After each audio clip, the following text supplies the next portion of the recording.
शुक्लाम्बरधरं विष्णुं शशिवर्णं चतुर्भुजं प्रसन्नवदनं ध्यायेत् सर्वविघ्नोपशान्तये।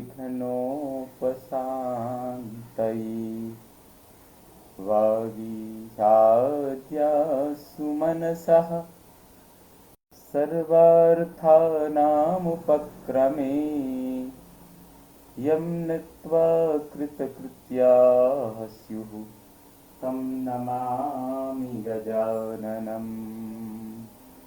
दोर्भिर्युक्ता चतुर्भिः स्फटिकमणिमयीमक्षमालां दधाना हस्तेनैकेन पद्मं सितमपि च सुखं पुस्तकं चापरेण भासा कुन्देन्दुशङ्खस्फटिकमणिनिभा भासमाना समाना सा मे वाग्देवतेयं निवसतु वदने सर्वदा सुप्रसन्ना।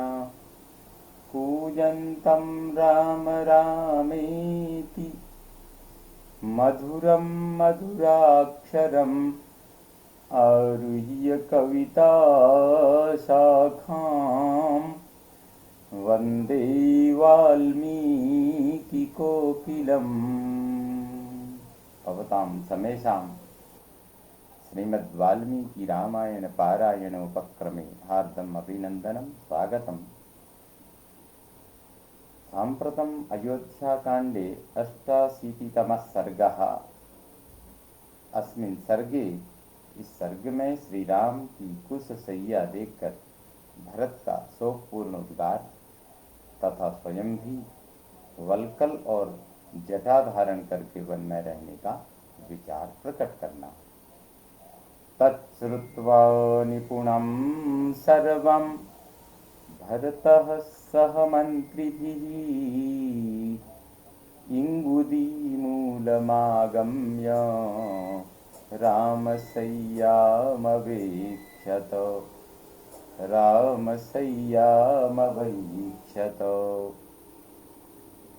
निषादराज की सारी बातें ध्यान से सुनकर मंत्रियों सहित भरत ने इंगुदी वृक्ष की जड़ के पास आकर श्री रामचंद्र जी की शैया का निरीक्षण किया। अब्रवीत् जननी सर्वा इह तस्य महात्मनः सर्वरी सहिता भूमा विरमस्य विमर्दितम्। फिर उन्होंने समस्त माताओं से कहा, यही महात्मा श्री राम ने भूमि पर शयन करके रात्रि व्यतीत की थी। यही वह कुश भूमि है, यही वह कुश समूह है जो उनके अंगों से विमर्दित हुआ था। महाराज कुलीनेन महाभागेन धीमता जातो दशरथेनोर्व्यां न रामः स्वप्तुमर्हति। न रामः स्वप्तुमर्हति। महाराजों के कुल में उत्पन्न हुए परम बुद्धिमान महाभाग राजा दशरथ ने जिन्हें जन्म दिया है वे श्री राम इस तरह भूमि पर शयन करने योग्य नहीं हैं। अदिनोत्तर संस्तीर्णे वरास्तरण संचये सयित्वा पुरुषव्याघ्रः कथम सेते महीतले। जो पुरुष सिंह श्री राम मुलायम मृग चर्म की विशेष चादर से ढके हुए तथा अच्छे अच्छे बिछौनों के समूह से सजे हुए पलंग पर सदा सोते आए हैं, वे इस समय पृथ्वी पर कैसे शयन करते होंगे। प्रासादाग्रविमानेषु वलभीषु च सर्वदा हैमराजत भौमेषु वरास्तरणशालिषु पुष्पसञ्चयचित्रेषु चन्दनागुरुगन्धिषु पाण्डुराभ्रप्रकाशेषु सुखसङ्घरुतेषु च प्रासादवरवर्येषु शीतवत्सु सुगन्धिषु उषित्वा मेरुकल्पेषु कृतकाञ्चनभित्तिषु।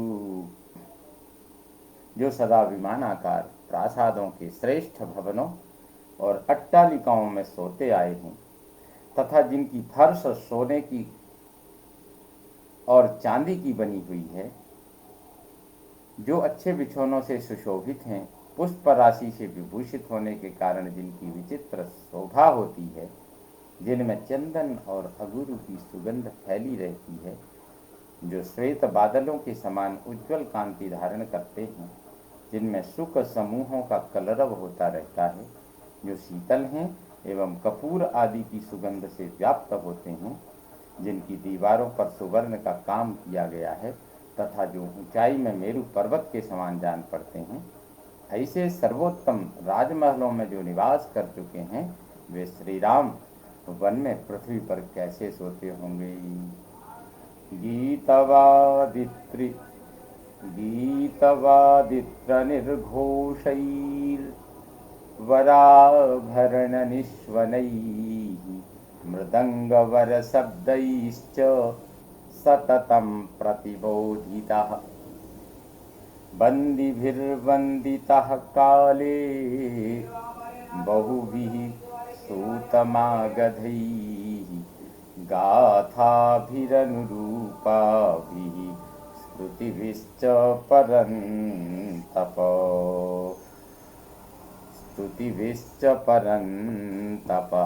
जो गीतों और वाद्यों की ध्वनियों से, श्रेष्ठ आभूषणों की झनकारों से तथा मृदंगों के उत्तम शब्दों से सदा जगाए जाते थे, बहुत से बंदीगण समय समय पर जिनकी वंदना करते थे, सूत और मागध अनुरूप गाथाओं और स्तुतियों से जिनको जगाते थे, वे शत्रु संतापी श्री राम अब भूमि पर कैसे शयन करते होंगे।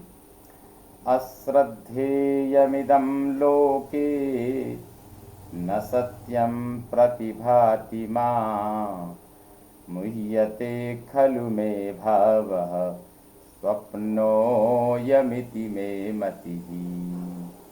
यह बात जगत में विश्वास के योग्य नहीं है, मुझे यह सत्य नहीं प्रतीत होती, मेरा अंतःकरण अवश्य ही मोहित हो रहा है, मुझे तो ऐसा मालूम होता है कि यह कोई स्वप्न है।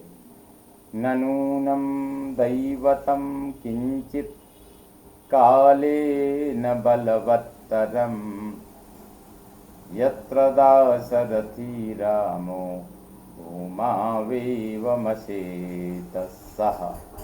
निश्चय ही काल के समान प्रबल कोई दूसरा देवता नहीं है, जिसके प्रभाव से दशरथ नंदन श्री राम को 20 प्रकार भूमि पर सोना पड़ा।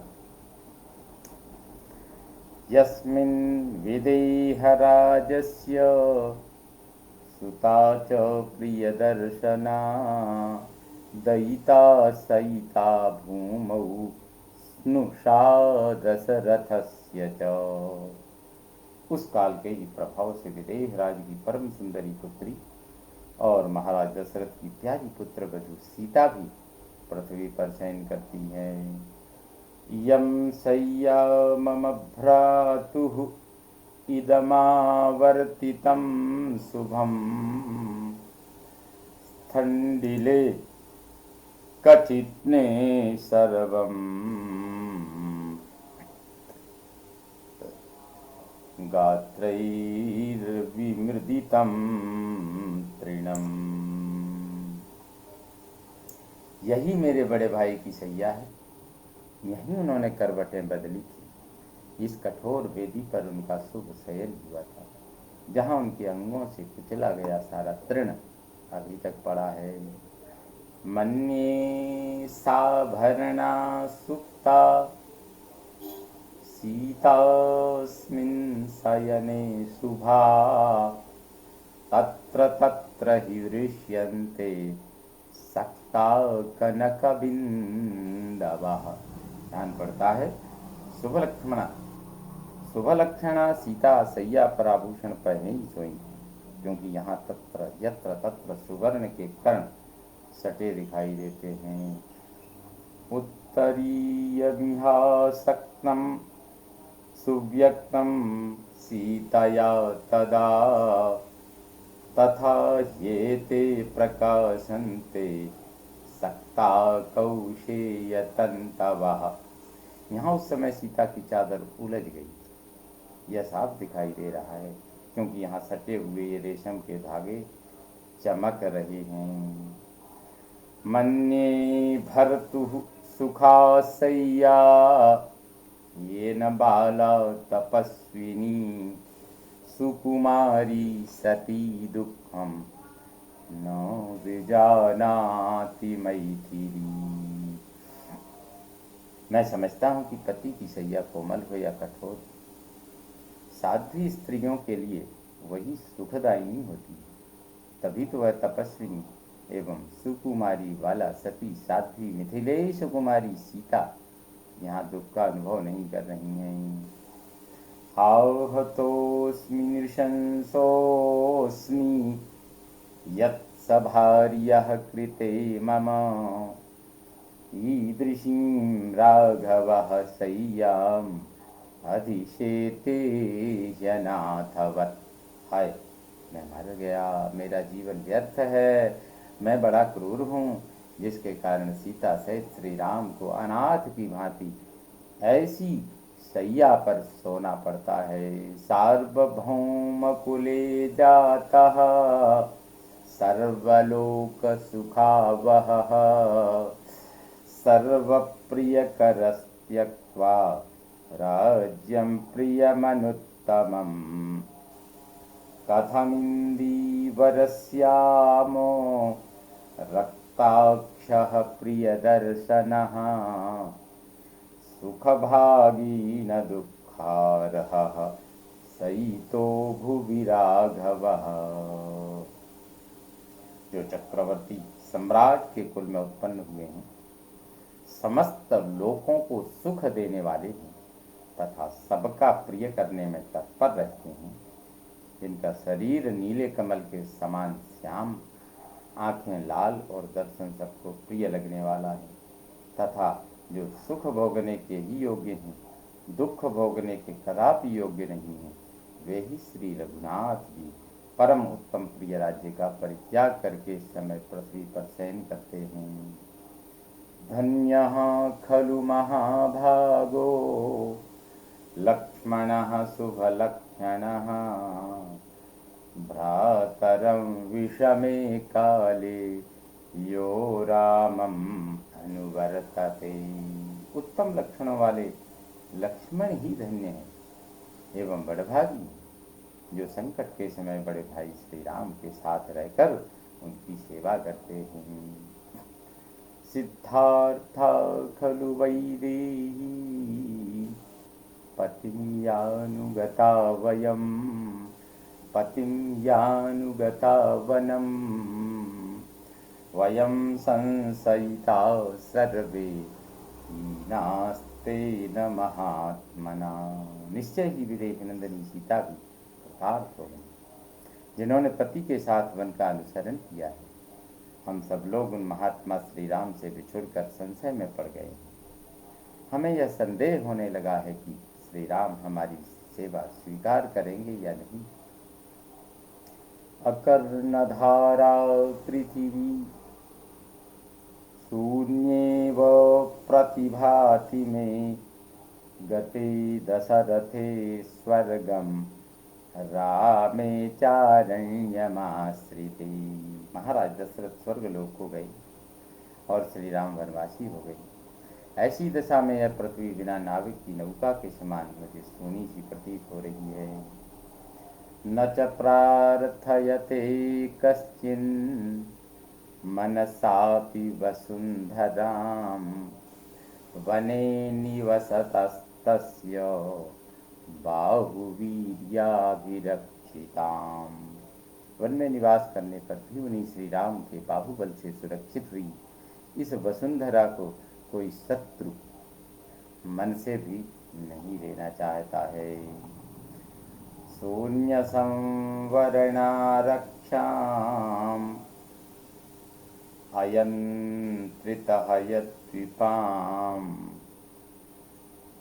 अनावृतपुरद्वाराम् राजधानीमरक्षिताम् अप्रहृष्टबलां शून्यां विषमस्थामनावृताम् अपहृष्टबलां शून्यां विषमस्थामनावृताम् सत्प्रभो नाभिमन्यन्ते भक्ष्यान् विषकृतानिव। इस समय अयोध्या की चार दीवारी खुली, सब ओर से रक्षा का कोई प्रबंध नहीं है। हाथी और घोड़े बंधे नहीं रहते हैं, खुले विचरते हैं। नगर द्वार का फाटक खुला ही रहता है। सारी राजधानी आरक्षित है। सेना में हर्ष और उत्साह का अभाव है। समस्त नगरी रक्षकों से सूनी सी जान पड़ती है। संकट में पड़ी हुई है। रक्षकों के अभाव से आवरण रहित हो गई है, तो भी शत्रु विष मिश्रित भोजन की भांति से ग्रहण करने की इच्छा नहीं करते हैं। श्री राम के बाहुबल से ही इसकी रक्षा हो रही है। अद्य प्रभृति भूमौ तु सयिष्येऽहं तृणेषु वा फलमूलासनो नित्यं जटाचीराणि धारयन्। आज से मैं भी पृथ्वी पर अथवा तिनकों पर ही सोऊंगा, फल मूल का ही भोजन करूंगा और सदा वल्कल वस्त्र तथा जटा धारण किए रहूंगा। तस्याहमुत्तरं कालं निवत्स्यामि सुखं वने तत्प्रतिश्रुतमार्यस्य नैव मिथ्या भविष्यति। वनवास के जितने दिन बाकी हैं उतने दिनों तक मैं ही वहाँ सुखपूर्वक निवास करूँगा। ऐसा होने से आर्य श्री राम की हुई प्रतिज्ञा, राम के द्वारा की गई प्रतिज्ञा झूठी नहीं होगी। वसंतं भ्रातुरर्थाय शत्रुघ्नो मानुवत्स्यति लक्ष्मणेन सहायोध्याम् आर्यो में पालयिष्यति। भाई के लिए वन में निवास करते समय शत्रुघ्न मेरे साथ रहेंगे और मेरे बड़े भाई श्री राम लक्ष्मण को साथ लेकर अयोध्या का पालन करेंगे। अभिषेक्ष्यन्ति काकुत्स्थम् अयोध्यायां द्विजातयः अपि मे देवता कुर्युः इमं सत्यं मनोरथम्। अयोध्या में ब्राह्मण लोग काकुत्स्थ कुलभूषण श्री राम का अभिषेक करेंगे। क्या देवता मेरे इस मनोरथ को सफल करेंगे, सत्य करेंगे। प्रसाद्यमानः शिरसा मया स्वयं प्रसाद्यमानः शिरसा मया स्वयं बहु प्रकारं यदि न प्रपत्स्यते ततोऽनुवत्स्यामि चिराय राघवम् वने चरं नार्हति मामुपेक्षितुम्। प्रसाद्यमानः शिरसा मया स्वयं बहु प्रकारं यदि न प्रपत्स्यते ततोऽनुवत्स्यामि चिराय राघवम् वने चरं नार्हति मामुपेक्षितुम्। मैं उनके चरणों में मस्तक रखकर उन्हें मनाने की चेष्टा करूंगा। यदि मेरे बहुत कहने पर भी वे लौटने को राजी नहीं होंगे तो उन वनवासी श्री राम के साथ मैं भी दीर्घ काल तक वहीं निवास करूँगा, वे मेरी उपेक्षा नहीं करेंगे। इत्यादि से श्रीमद् रामायणे वाल्मीकिये आदिकाव्ये अयोध्याकाण्डे अष्टाशीतितमः सर्गः। ॐ पूर्णमदः पूर्णमिदं पूर्णात् पूर्णमुदच्यते पूर्णस्य पूर्णमादाय पूर्णमेवावशिष्यते। ॐ शांति शांति शांति। सर्वे भवन्तु सुखिनः सर्वे सन्तु निरामयाः सर्वे भद्राणि पश्यन्तु मा कश्चित् दुःखभाग् भवेत्। ॐ शांति शांति शांति। श्रीरामाय नमः।